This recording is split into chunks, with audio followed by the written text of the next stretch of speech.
Bonjour à toutes et à tous et bienvenue dans votre point marché mensuel. À la une, ce mois-ci, les États-Unis qui devraient baisser leurs taux et la France qui est dans une impasse politique.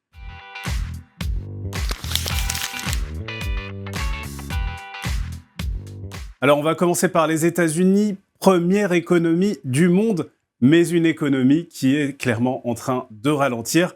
Les experts s'attendent à une croissance en dessous de son potentiel au second semestre, avec un marché de l'emploi qui montre des signes de fragilité. Et puis côté politique monétaire, le marché a déjà intégré 2 baisses de taux directeurs de la Fed, une en septembre, une autre en décembre, et 3 autres qui suivront en 2026. Alors le résultat, c'est des taux qui pourraient passer de 4,5% à 3% d'ici là, mais ce n'est pas tout. Les actions américaines, elles ont brillé cet été, portées par un secteur technologique littéralement en feu. À elles seules, les grandes entreprises de la tech ont dopé la moitié des profits du S&P 500 au deuxième trimestre 2025, un marché qui est donc en pleine euphorie. Mais jusqu'à quand ? Je vous propose maintenant de traverser l'Atlantique pour arriver chez nous en Europe, avec une économie qui reste sur un rythme modeste, l'inflation stabilisée autour des 2%, qui n'incite pas la Banque centrale européenne à toucher à ses taux directeurs. Il devrait donc rester inchangé pour un bon petit moment. Et les entreprises européennes qui n'ont pas brillé autant qu'espéré cet été, avec des résultats financiers qui sont en deçà des attentes. Le contraste est saisissant avec la dynamique américaine. Alors en France, c'est une autre histoire, l'instabilité politique qui refait surface avec des répercussions majeures. D'abord une dégradation de la note de la France par les agences de notation, ensuite une croissance qui est freinée donc par cette incertitude ambiante, et enfin un déficit budgétaire qui devrait dépasser tout de même les 5% du PIB en 2026.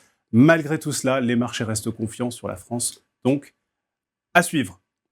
On termine ce tour du monde avec l'autre côté du globe, la surprise, c'est la Chine qui affiche des performances boursières exceptionnelles en 2025, malgré le bras de fer commercial avec les États-Unis.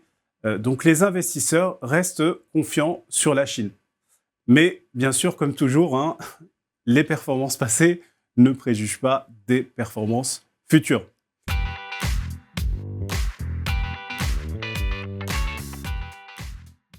On va passer maintenant du côté des obligations, avec les marchés américains qui restent focalisés sur l'emploi, la Fed et l'inflation. Nous maintenons nos positions sur les obligations souveraines et nous gardons un biais positif sur les marchés américains. En France, comme je vous le disais tout à l'heure, les tensions sur les taux sont à surveiller, mais sauf scénario catastrophe, les écarts devraient rester maîtrisés.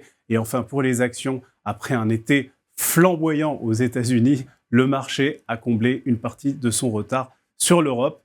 Mais prudence, nous restons neutres sur les deux continents en attendant des corrections pour nous repositionner en vue des résultats de 2026. Alors en résumé, nous gardons un œil sur deux dynamiques majeures. La première, bien sûr, ce duel entre Donald Trump et la Fed qui pourrait continuer à secouer les marchés, notamment les marchés américains. Et bien sûr, cette instabilité politique, notamment en France. On va donc rester vigilant, mais on est aussi prêt à saisir des opportunités, comme d'habitude. Je vous remercie donc de votre attention et je vous donne rendez-vous le mois prochain pour un nouveau point de marché.